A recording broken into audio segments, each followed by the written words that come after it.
I watched Sarah move around the kitchen, her movements quick and efficient as she packed up her things for the night. She was heading out again, another dinner with friends. At least, that's what she said. Lately, it felt like she was always heading somewhere, always distracted, always gone. "Who are you meeting this time?" I asked, trying to keep my tone casual, but even I could hear the tension in my voice. Sarah glanced over at me, offering a quick, tight smile. "Just some friends from work. You know, a small dinner thing." A small dinner thing. That's what she'd said last time. And the time before that. It used to be that Sarah would always want me to join her at these gatherings, but lately she had started going alone. I didn't ask questions, didn't pry. I trusted her, or at least I tried to. But something had shifted between us in the past few weeks. It was like she was drifting further and further away, and I couldn't figure out why. "I'll be back by 10, she added, grabbing her phone and sliding it into her bag. "Maybe 11, tops." I nodded, trying to ignore the knot forming in my stomach. "Okay, have fun." She kissed me on the cheek, briefly, almost absent-mindedly, and headed for the door. I stood there in the kitchen, listening to the sound of her heels clicking against the floor, the front door closing softly behind her. The house fell silent. I should have gone back to the TV or maybe cleaned up the dishes, but instead I found myself staring at the door, my thoughts swirling. Sarah hadn't always been like this. We used to talk about everything, laugh about the little things, spend weekends together. But over the past few weeks, it felt like she had put up a wall, one I couldn't break through. Maybe it was nothing. Maybe I was just being paranoid. I grabbed a beer from the fridge and sank into the couch, trying to drown out the nagging feeling in my chest. I flicked through the channels, barely paying attention to what was on the screen. My mind kept drifting back to Sarah, where she was, who she was with. I hated that I even had to wonder. A couple of weeks ago, I wouldn't have questioned anything. But lately, she seemed distant. There were no obvious signs, no late-night phone calls, no unexplained trips. But it was the little things that gnawed at me. The way she avoided eye contact. The way her phone seemed to be glued to her hand more often. I told myself it was stress. Her job had been wearing her down lately, and maybe she just needed space. But deep down, I couldn't shake the feeling that something was off. I took a long sip of my beer, staring blankly at the screen. My friends had warned me before, said that sometimes when things start to change, it's a sign. But I didn't want to believe that. Sarah and I had built 10 years together. We had weathered fights, frustrations, and life's uncertainties. This couldn't just fall apart now, not over something as vague as my paranoia. But as I sat there, alone in the dimly lit room, I couldn't help but wonder, was this more than just stress? Was I missing something? Was she? The hours passed slowly. I checked the clock on my phone, 9:45, then 10:30.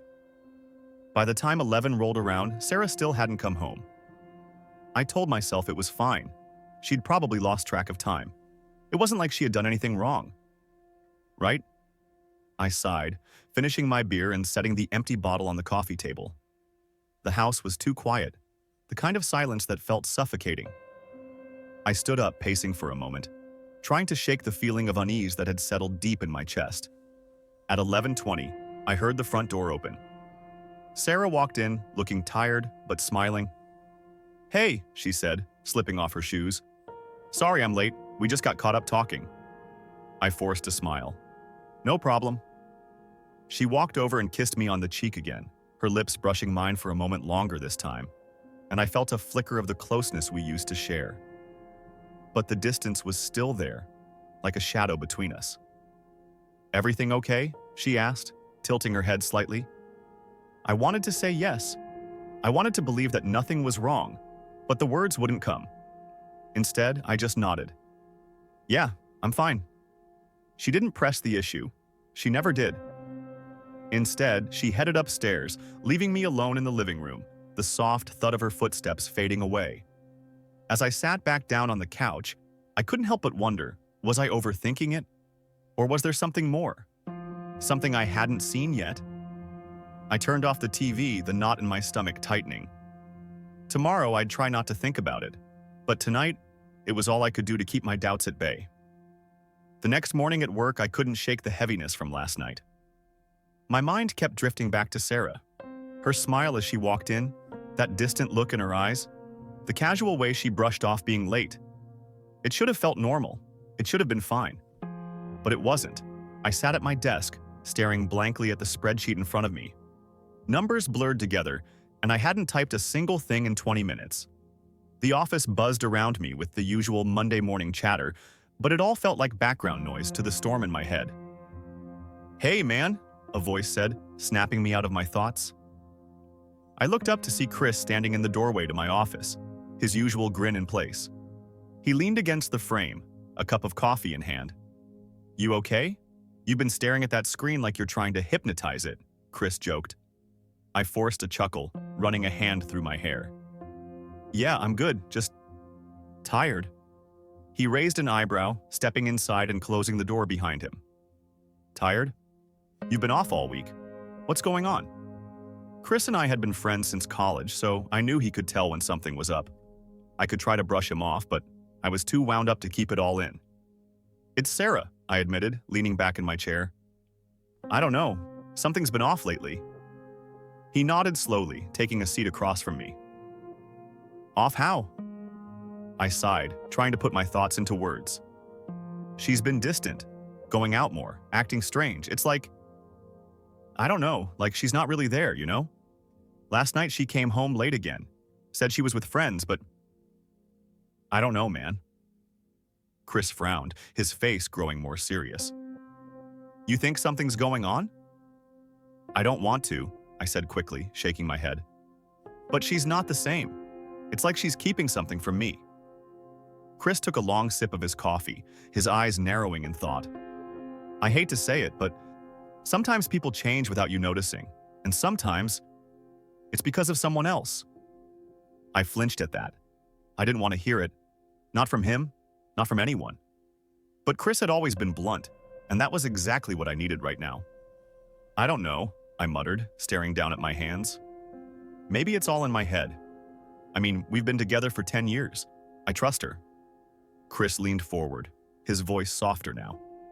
"Luke, I'm not saying something is definitely happening, but I've seen this kind of thing before. You have to trust your gut. If you feel like something's off, don't ignore it. Maybe it's nothing, but you need to talk to her. Don't let this fester." I nodded slowly, his words sinking in. I didn't want to believe it. I didn't want to think that Sarah could ever betray me. But the doubt was already there, lurking in the back of my mind, growing with each passing day. "Yeah," I said, finally meeting his gaze. "You're right. I'll talk to her." Chris stood up, patting me on the shoulder. "Good. And if you need anything, you know where to find me." He gave me a reassuring smile before leaving the office, but his words lingered in the air long after he was gone. I tried to focus on work, but every time my phone buzzed, my heart skipped a beat. It was always something mundane, emails, notifications, a text from Chris about lunch. But every time, I half expected to see Sarah's name pop up. I wanted to reach out to her, ask her to grab dinner tonight, maybe talk things through, but I hesitated. What was I supposed to say? "Hey, are you cheating on me?" I shook my head. No, that was insane. I wasn't going to let this turn me into someone I wasn't. Sarah and I were solid. Sure, she'd been distant, but that didn't mean anything was going on. We were just going through a rough patch. Every couple did, right? But Chris's words played over and over in my head. Trust your gut. My gut wasn't giving me any answers. It was only filling me with more questions. Was I just being paranoid? Or was something really happening that I couldn't see? A couple of days passed, and I tried to bury the doubt Chris had stirred up. I tried to act normal around Sarah, pretending like nothing was wrong. But the distance between us was still there, lingering like a fog that wouldn't lift. She had been coming home later than usual, claiming she was meeting up with friends or working late. Each excuse sounded valid, but I couldn't shake the gnawing feeling in my gut. Then, out of the blue, she invited me to dinner. "I'm meeting some of my coworkers at Bellini's on Friday," she said one night after we had both collapsed onto the couch, exhausted from the week. Why don't you come with me? You've never met most of them, and I think it'd be fun. I blinked in surprise. This was a first. Sarah had been spending so much time away from home lately, I had started to assume she didn't want me around for these things. And now she was inviting me? It felt strange, like she was trying to prove something. Or maybe, I hoped, this was her way of reconnecting, making an effort to get back to how things used to be. I agreed without hesitation. Friday came quickly, and by the time we arrived at Bellini's, the restaurant was buzzing with life. It was one of those upscale places with dim lighting and tables scattered just far enough apart that you could have a conversation without shouting, but still hear the ambient chatter of everyone around you. Sarah led the way, weaving through the tables until we reached a group seated near the back. A few of her coworkers were already there, drinks in hand, laughter floating in the air. I recognized one or two from the few times Sarah had mentioned them in passing. There was Jess, always joking around, and Kyle, who I vaguely remembered hearing about from some late-night work story. A few others sat scattered around the table, their faces unfamiliar but welcoming enough. "Hey, you made it," Jess grinned, raising her glass. "And you brought the elusive husband." Sarah smiled, her arm slipping around my waist as she introduced me to the rest of the group. I smiled back, shaking hands, making small talk. But even as I played the part of the friendly husband, my eyes kept drifting back to Sarah. She seemed more relaxed than she had been in weeks, laughing, joking, sipping her wine like everything was fine. Maybe it was. Maybe Chris had just gotten into my head, made me doubt something that wasn't there. Seeing Sarah like this, surrounded by people who clearly cared about her, made me feel foolish for ever questioning her. But then, something shifted. Halfway through dinner, after a few more drinks had been poured, the tone at the table changed. Jess, who had been tossing back martinis like water, leaned across the table with a grin. "So, Sarah," she said, her voice dripping with mischief, "are you going to tell Luke about your late nights at the office, or are we keeping that a secret?" The table fell quiet for a beat, everyone watching for Sarah's reaction. She laughed, shaking her head, waving Jess off like it was nothing. "Don't start with that again," Sarah said, still smiling but with a slight edge to her voice.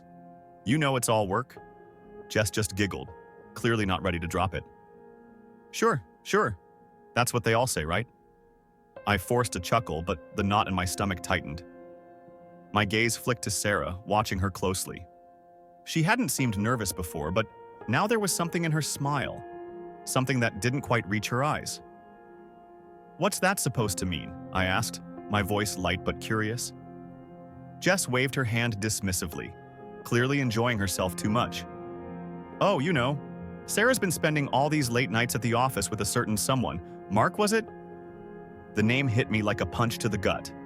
I tried to keep my face neutral, but inside something cracked. "Mark?" I repeated, glancing at Sarah.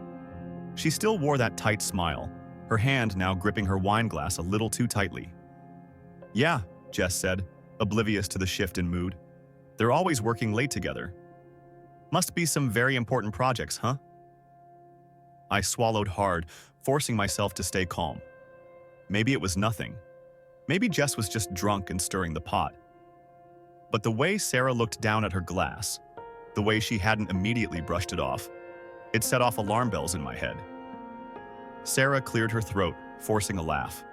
"It's not like that. Mark and I just work on the same team. That's it." I nodded, trying to act like I was fine with it. But inside, my mind was racing. I hadn't heard about Mark before, not once. And now, here he was, being thrown around casually like it was common knowledge that they were spending late nights together. The rest of the dinner went by in a blur. I made small talk, laughed at the right times, even ordered another drink. But my thoughts kept circling back to Sarah, to Mark, to the late nights she had been explaining away so easily. And the more I thought about it, the more those whispers of doubt grew louder. By the time we got home, the knot in my stomach had twisted into something darker, something I couldn't ignore. "Thanks for coming tonight," Sarah said as she kicked off her shoes, glancing at me with a tired smile. "It was nice having you there." I nodded, not trusting myself to say anything. My mind was still racing, replaying Jess's words over and over again. Late nights at the office. With Mark. "Luke?" Sarah's voice snapped me out of my thoughts. "You okay?" I looked at her, the woman I had loved for so long, and for the first time in our 10 years together, I didn't know what to think. I didn't know who she was with when she wasn't with me. "I'm fine," I lied. But I wasn't. The house was quiet, but my mind wasn't. I lay in bed, staring at the ceiling, listening to the soft, steady rhythm of Sarah's breathing as she slept beside me. She seemed so peaceful, so normal, like nothing was wrong. But everything inside me was screaming that something was very, very wrong. I replayed the dinner in my head, over and over. Jess's careless jokes, Sarah's uneasy laughter, the way she had brushed off the comment about Mark. It should have been nothing. A stupid joke made after a few too many drinks.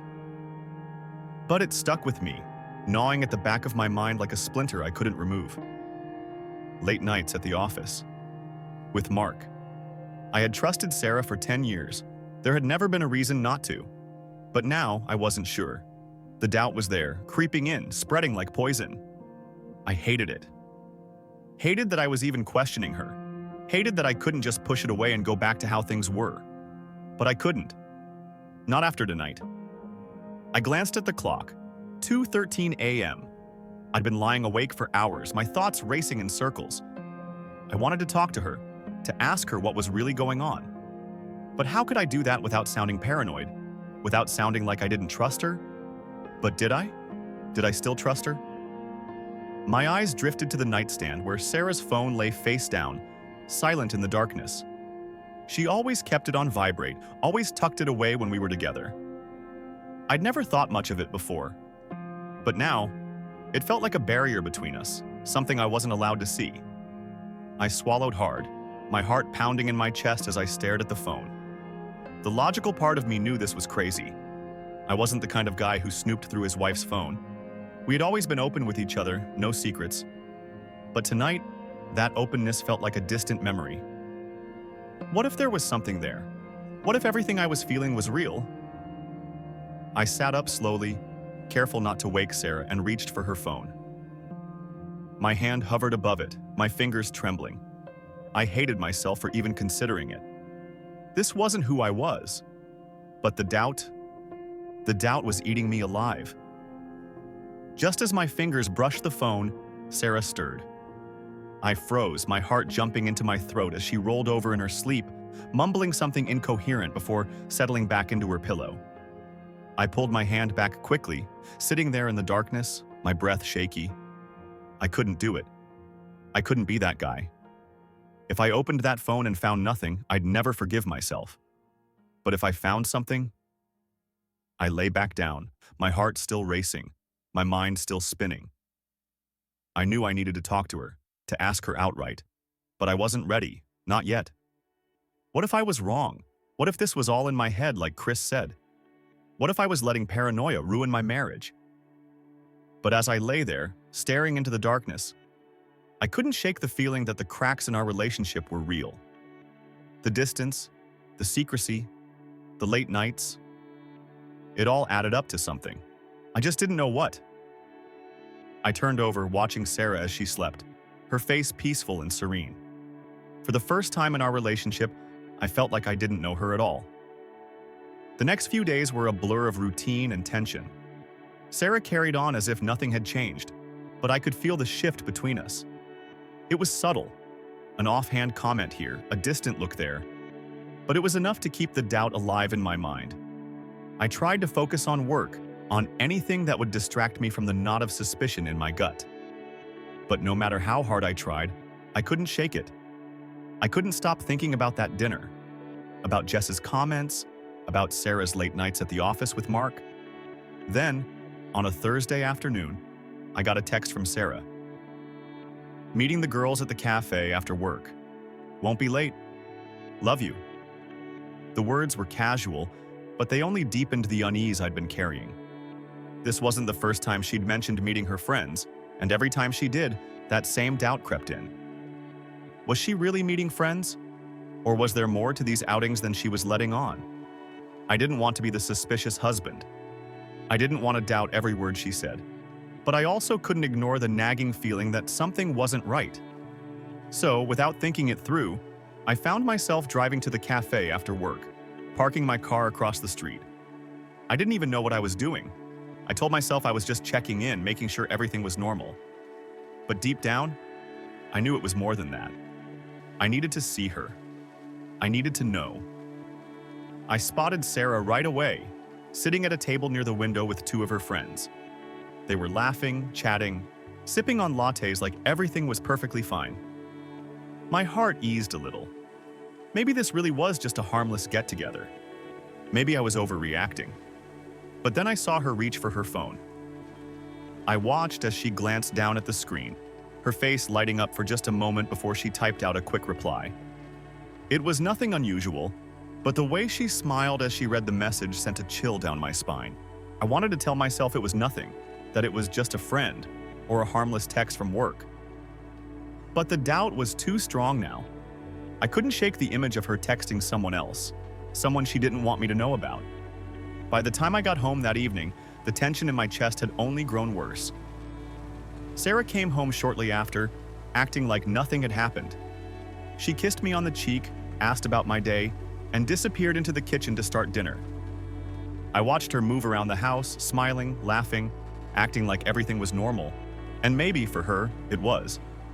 But for me, it was like a wall had been built between us, and I couldn't figure out how to tear it down. After dinner, when she was in the shower, I did something I never thought I'd do. I checked the phone bill. I told myself I was being paranoid, that I wouldn't find anything. But as I scrolled through the list of calls and texts, my stomach tightened. There it was. A number I didn't recognize, repeated over and over again. Texts, calls, all at strange times, late at night or in the middle of the day when she said she was busy at work. My heart sank as I stared at the screen, the evidence clear as day. I wanted to confront her. I wanted to march into the bathroom and demand an explanation. But I couldn't move. I just sat there, staring at the number, the weight of it pressing down on me. Was this Mark? Was this who she had been texting at the cafe? I couldn't shake the image of her smiling at her phone, the way her face lit up as she read that message, the way she hadn't even mentioned texting anyone when she got home. The doubt was no longer just a whisper, it was a scream, tearing through my mind, making it impossible to ignore. I knew I had to confront her. I couldn't let this go on any longer, but the thought of what might happen next terrified me. What if everything I feared was true? What if this was more than just late nights at the office? What if I was losing her? The silence between us was thick, almost suffocating, as we sat on the couch after dinner. The TV hummed in the background, but I wasn't watching it. My mind was elsewhere, circling around the phone bill, around that unknown number, around Sarah's behavior. I could feel my heart pounding in my chest as I glanced at her. She sat beside me, scrolling through her phone, completely unaware of the storm building inside me. She looked so calm, so normal. And that's what scared me the most. I couldn't take it anymore. "Sarah," I said quietly, my voice strained. She looked up, her brow furrowing slightly. "Yeah?" I hesitated for a moment, trying to find the right words, but there were no easy ones. I had to know the truth. "There's something I need to ask you," I said, my voice tight. "And I need you to be honest with me." Her eyes widened slightly, the smile fading from her face. She set her phone down, turning her full attention to me. "Okay," she said, her voice cautious. "What's going on?" I took a deep breath, trying to keep my emotions in check. "Who is Mark?" For a split second, I saw it. The flicker of surprise, of panic in her eyes. It was gone just as quickly, but I had seen it. "Mark?" she repeated, her voice strained. "He's just a guy from work. Why?" I felt my stomach tighten as I pressed on. "Because Jess made a joke the other night about you and him spending late nights at the office together. And I've been thinking about it ever since. You've been spending a lot of time away from home lately, Sarah. And I can't help but wonder if there's more going on than you're telling me." Sarah's face paled, and she looked away, her hands twisting nervously in her lap. "Luke, it's not what you think." My heart sank. "Then what is it?" I asked, my voice growing more tense. "Because right now I don't know what to think." She stayed silent for a moment, her eyes fixed on the floor. The tension in the room was unbearable, my mind racing with every possibility, every fear I had tried to push down. Finally, she looked up at me, tears welling in her eyes. "Luke, I'm sorry." I froze. Those words, "I'm sorry," they were the last thing I wanted to hear, because they weren't words of reassurance, they were words of guilt, of confession. "I didn't mean for it to get this far," she continued, her voice shaking. "It started as nothing, just work. But we got closer and—" I stared at her, my heart pounding in my chest. "And what, Sarah? You're seeing him, aren't you?" She wiped her eyes, her breath hitching. Yes, but it's not like that. It's not physical, Luke. I swear. It was never physical." I felt a wave of confusion wash over me, anger simmering just beneath the surface. "What do you mean, not physical? What does that even mean?" Sarah looked up at me, her face streaked with tears. "It's emotional. We talk. We've gotten close, but I never crossed that line, Luke. I swear." The room spun around me, her words hitting me like a ton of bricks. Emotional, not physical, as if that made it any better, as if that somehow lessened the betrayal. "Do you think that makes this okay?" I asked, my voice rising with anger. "You've been lying to me. You've been spending time with him, talking to him, building something with him behind my back. And now you expect me to just accept that because it wasn't physical?" She shook her head desperately, her tears falling faster. "No, Luke, that's not what I'm saying. I know I messed up. I know I hurt you. But I didn't mean for this to happen. It just, I don't know. We drifted apart and I felt lonely, and he was there." Her words stung like a slap to the face. We had drifted apart? She felt lonely? And instead of coming to me, instead of trying to fix what was broken between us, she had turned to someone else? "So what?" I snapped. "You turned to him instead of me? You decided it was easier to talk to him than to your own husband?" Sarah flinched at the anger in my voice, her shoulders trembling. "It wasn't like that. It just happened. I never meant to hurt you." I shook my head, my hands trembling with rage. "It doesn't matter if you meant to hurt me or not. You lied, Sarah. You've been lying for weeks, and I've been sitting here, trusting you, while you've been building a relationship with someone else." She sobbed, covering her face with her hands. "I'm sorry. I know I messed up. I know I betrayed your trust, but it was never physical, I swear, Luke. It was just what?" I demanded. "Just what, Sarah? You've been lying to me, texting him behind my back, meeting him when you said you were with friends. And now you expect me to believe it was all innocent?" She shook her head, her voice barely a whisper. "I don't expect you to believe it. I don't want to lose you." I stared at her, my heart breaking into pieces. The woman I loved, the woman I had built my life with for 10 years, had betrayed me. Maybe not physically, but emotionally. And to me, that was just as devastating. "I don't know if I can forgive you," I said quietly, my voice raw with pain. Sarah looked up at me, her eyes filled with desperation. "Please, Luke, please don't say that. I love you. I don't want to lose you. I'll do anything to make this right." I stood there, the weight of her betrayal pressing down on me like a heavy fog. I didn't know what to do. I didn't know what to think. All I knew was that everything I thought we had was gone, and I wasn't sure if I could ever get it back. The next morning, I found myself sitting on a bench in the park, staring blankly at the pond in front of me. The trees swayed gently in the wind, and the soft sounds of nature around me were a stark contrast to the chaos in my mind. I had barely slept the night before. Every time I closed my eyes, I saw Sarah, heard her voice, replayed her words over and over in my head. "It's not physical, it's just emotional," as if that made it better. As if that didn't hurt just as much, if not more. My heart felt heavy, crushed under the weight of her confession. How had we gotten here? How had the woman I trusted for 10 years, the woman I loved, ended up betraying me like this? And how had I been so blind to it all? I heard footsteps approaching and looked up to see Chris walking toward me. He had called me earlier and I had asked him to meet me here. I didn't know why. Maybe I just needed someone to talk to, someone who wasn't Sarah. Chris sat down beside me, his face lined with concern. "Hey man," he said, his voice soft. "You okay?" I let out a bitter laugh, shaking my head. Number, not even close. He didn't say anything for a moment, just sat there in silence with me. I appreciated that. I didn't need words of comfort right now. I needed time to process, to understand what the hell had happened to my life. "I talked to Sarah last night," I said finally, my voice rough from lack of sleep. "She admitted it. She's been seeing someone." Chris frowned, his eyebrows knitting together. "Wait, you mean she's cheating on you?" Number, "Well, yes, but..." I sighed, running a hand through my hair. "It's not physical. She says it's just emotional." Chris sat back, rubbing his chin thoughtfully. "Emotional, huh?" "Yeah," I muttered. "Apparently, they've been talking, texting, spending time together.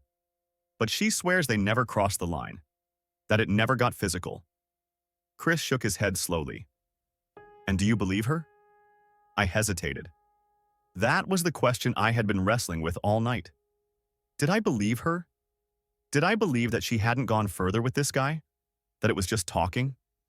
And even if it was just emotional, did that make it any less of a betrayal? "I don't know," I admitted, my voice quiet. "I want to believe her. I want to think that it wasn't physical, but even if it wasn't," I trailed off, not sure how to finish the sentence. Chris picked up where I left off. "It still hurts like hell," he said softly. "Yeah," I said, my voice cracking. "It does." The wind rustled through the trees, and for a moment we sat there in silence, the weight of the conversation hanging between us. Chris shifted in his seat, turning to face me more directly. "Look, Luke," he said, choosing his words carefully. "I've known you for years and I know how much Sarah means to you, but this is serious, man. Whether it was physical or not, she crossed a line. She built something with someone else. And now you have to ask yourself, is that something you can forgive?" I clenched my fists, staring down at the ground. Forgive. That was the word that had been rattling around in my head all night. Could I forgive her? Could I move past this and pretend like everything was fine? "I don't know," I whispered. "I don't know if I can." Chris let out a deep sigh, leaning back on the bench. "It's a tough call. I'm not gonna lie, man. Trust is everything in a relationship. And once that's broken, well, you know how hard it is to rebuild." I nodded, feeling a tightness in my chest. Trust. That was it. The trust between us was shattered, and I didn't know if it could ever be repaired. I loved Sarah. I loved her more than anything. But the thought of staying with someone who had built a bond with someone else, even if it wasn't physical, it tore me apart. "I just don't get it," I said, my voice filled with frustration. "How did we get here? How did we go from being happy to this?" Chris didn't answer right away, and when he finally spoke, his voice was filled with sympathy. "People change, Luke. Life happens. Stress, work, distance. Sometimes it pulls people apart without them even realizing it. I'm not saying what she did was right, because it wasn't. But maybe this was a wake-up call, for both of you." I swallowed hard, staring at the pond, watching the ducks swim lazily across the water. A wake-up call. Maybe he was right. Maybe this was something we could come back from. But even if it was, did I want to? Could I? "I don't know what to do, Chris," I said, my voice barely a whisper. "I love her, but this feels like too much." Chris placed a hand on my shoulder, giving it a firm squeeze. "You don't have to make any decisions right now, man. Take some time. Think it over. And when you're ready, you'll know what to do." I nodded, but deep down, I wasn't so sure. The thought of losing Sarah, of walking away from our marriage, felt like ripping out a part of myself. But the thought of staying, of living with the knowledge that she had turned to someone else, that was a different kind of pain. one I wasn't sure I could endure. As Chris stood to leave, he gave me one last look, his eyes filled with understanding. Whatever you decide, Luke, just make sure it's what you want, not what you think you should do. I watched him walk away, my mind spinning with thoughts and emotions I couldn't sort out. He was right. I had to decide what I wanted. But the truth was, I didn't know what I wanted anymore. The life I thought I had, the future I thought was certain. It was all gone now. And I didn't know if I could ever get it back. The house felt different when I walked in that night. Quieter, colder. Even though everything looked the same furniture, the same pictures on the wall, nothing felt familiar. I dropped my keys on the counter, the sound echoing louder than it should have. Sarah was waiting for me in the living room, sitting on the couch, her hands clasped tightly in her lap. The air between us was thick with unspoken tension, and I could see it in her eyes, the fear, the guilt. She knew what was coming, and so did I. I took a deep breath, walking into the room, but I didn't sit down. I stood in front of her, the weight of the last few days pressing down on me like a heavy blanket. "Luke," she started, her voice shaky. "We need to talk." I nodded slowly, folding my arms across my chest. "Yeah, we do." She looked up at me, her eyes filled with tears. "I've been thinking about everything, about what I did. I know I hurt you. I know I betrayed your trust, and I can't tell you how sorry I am." I stayed silent, my jaw clenched as I watched her struggle to find the right words. "I made a huge mistake," she continued, her voice breaking. "But it wasn't because I don't love you. I do, Luke. I love you so much. I don't know why I let things get so far with him. Maybe I was feeling lonely. Maybe I was scared. I don't know. But it was wrong. And I'll do anything to make it right." She wiped her eyes, sniffling, as I stood there, letting her words wash over me. "I'll cut off all contact with him," she said, her voice growing more desperate. "I'll quit my job if I have to. I can't lose you, Luke. Please don't let this end us." I wanted to believe her. I wanted to take those words and hold on to them, to use them to patch up the hole she had torn in our relationship. But it wasn't that simple. She had already made her choice, and no matter how much she apologized, no matter how much she promised to change, the damage was done. "I don't know if that's enough," I said, my voice quiet but firm. Her face crumpled, tears spilling down her cheeks. "It is enough. I'll do anything, Luke. We can fix this. We can rebuild. Please." I shook my head, the tightness in my chest making it hard to breathe. "You've already broken something between us, Sarah. You didn't just hurt me. You destroyed the trust we had. And I don't know if that can be repaired."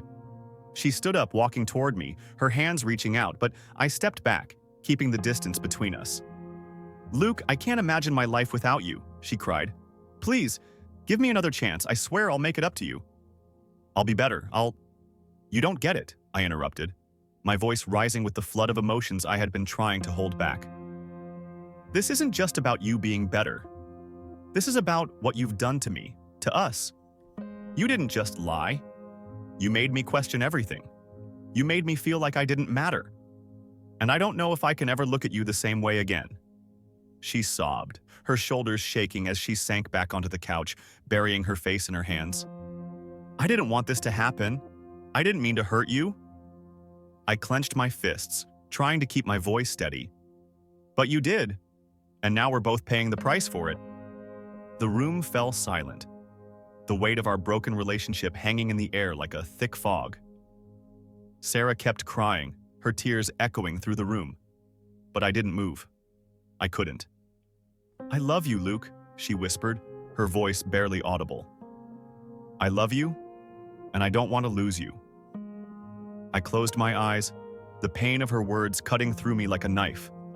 I loved her too. Of course I did. But love wasn't enough. Not anymore. Not after everything that had happened. "I don't want to lose you either," I said softly, my voice shaking. "But I don't know if I can stay." Her head snapped up, her eyes wide with panic. "What?" "Number, please, Luke. Don't say that. We can work through this. We've been together for 10 years. We can't just throw that away." I shook my head slowly, feeling the tears welling up in my own eyes. "I'm not throwing it away, Sarah, but you already have." She stared at me, her mouth opening and closing as she tried to find the right words, but nothing came out. And in that moment, I knew. I knew what I had to do, even if it was the hardest thing I'd ever done. "I think I need some time," I said, my voice cracking. "I need to figure out if I can move past this, if we can ever go back to what we were." Sarah stood up, reaching out for me again. "Luke, please. Don't leave. I'll do anything. Please don't go." I took a deep breath, the pain in my chest threatening to overwhelm me. "I don't know if I can stay. Not like this."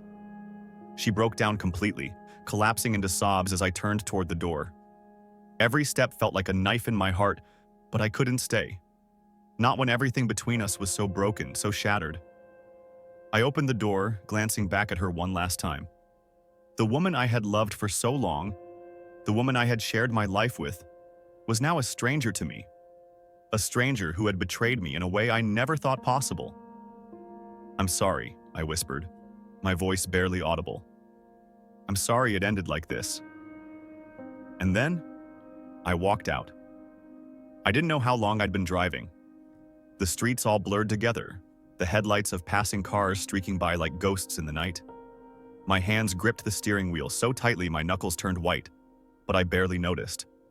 My mind was racing, filled with the echoes of everything Sarah had said, everything that had happened. The house felt like a memory now, something I was already distancing myself from, even though it had only been minutes since I left.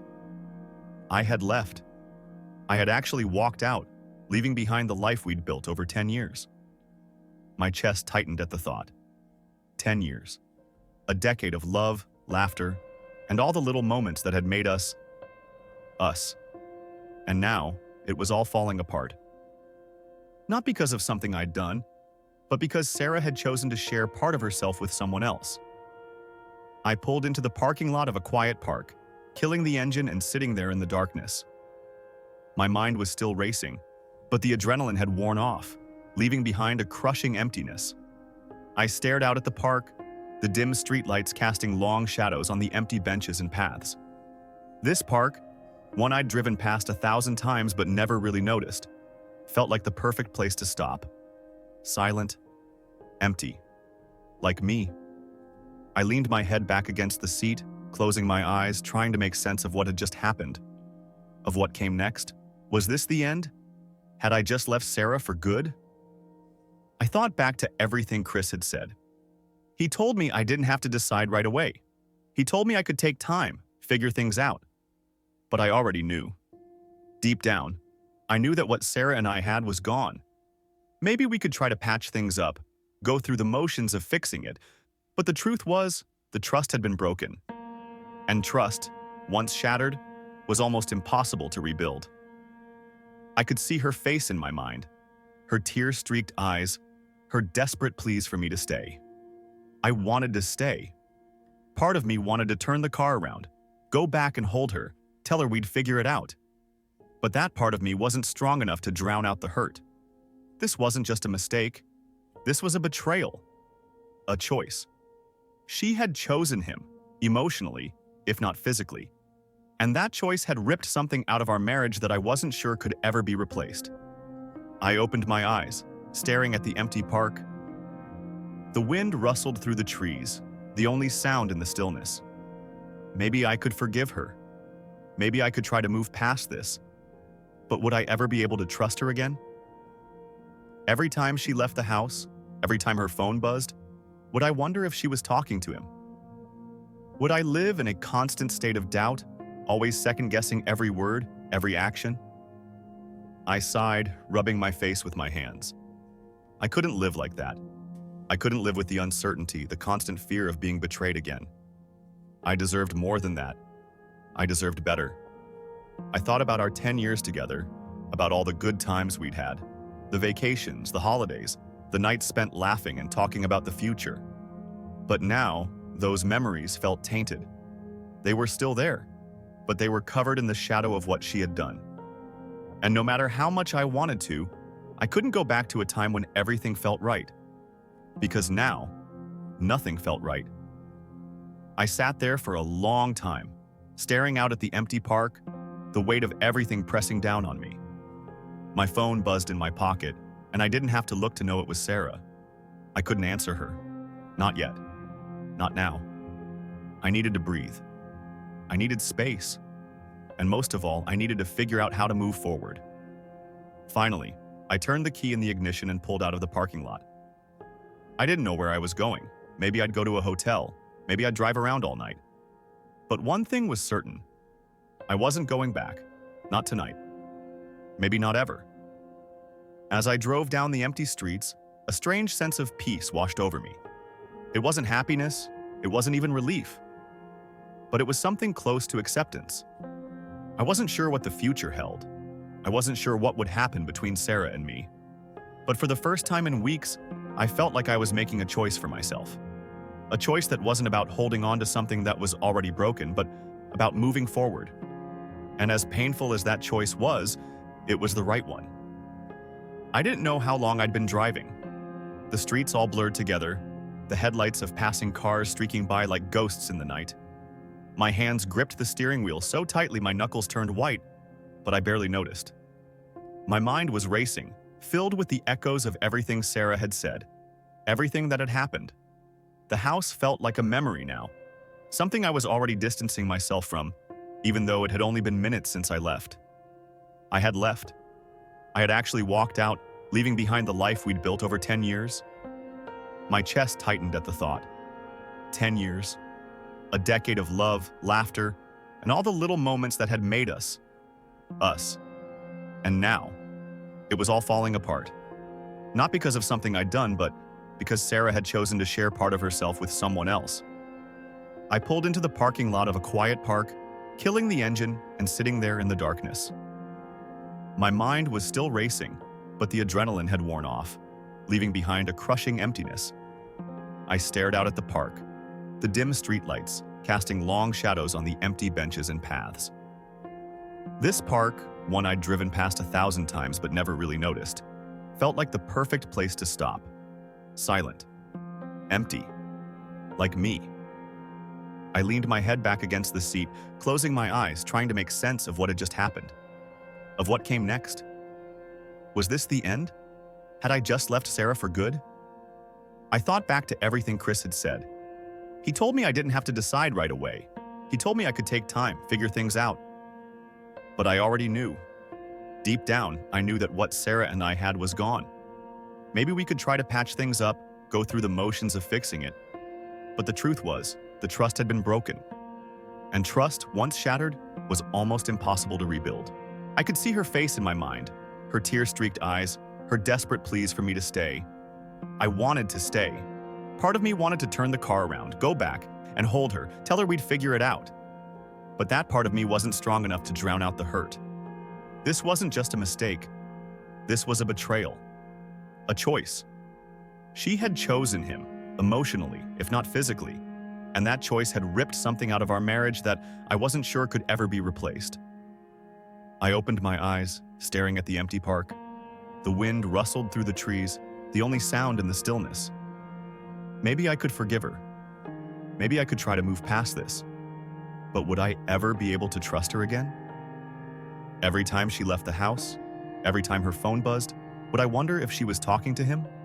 Would I live in a constant state of doubt, always second-guessing every word, every action? I sighed, rubbing my face with my hands. I couldn't live like that. I couldn't live with the uncertainty, the constant fear of being betrayed again. I deserved more than that. I deserved better. I thought about our 10 years together, about all the good times we'd had, the vacations, the holidays, the nights spent laughing and talking about the future. But now, those memories felt tainted. They were still there, but they were covered in the shadow of what she had done. And no matter how much I wanted to, I couldn't go back to a time when everything felt right. Because now, nothing felt right. I sat there for a long time, staring out at the empty park, the weight of everything pressing down on me. My phone buzzed in my pocket, and I didn't have to look to know it was Sarah. I couldn't answer her. Not yet, not now. I needed to breathe. I needed space. And most of all, I needed to figure out how to move forward. Finally, I turned the key in the ignition and pulled out of the parking lot. I didn't know where I was going. Maybe I'd go to a hotel. Maybe I'd drive around all night. But one thing was certain. I wasn't going back. Not tonight. Maybe not ever. As I drove down the empty streets, a strange sense of peace washed over me. It wasn't happiness. It wasn't even relief. But it was something close to acceptance. I wasn't sure what the future held. I wasn't sure what would happen between Sarah and me. But for the first time in weeks, I felt like I was making a choice for myself. A choice that wasn't about holding on to something that was already broken, but about moving forward. And as painful as that choice was, it was the right one.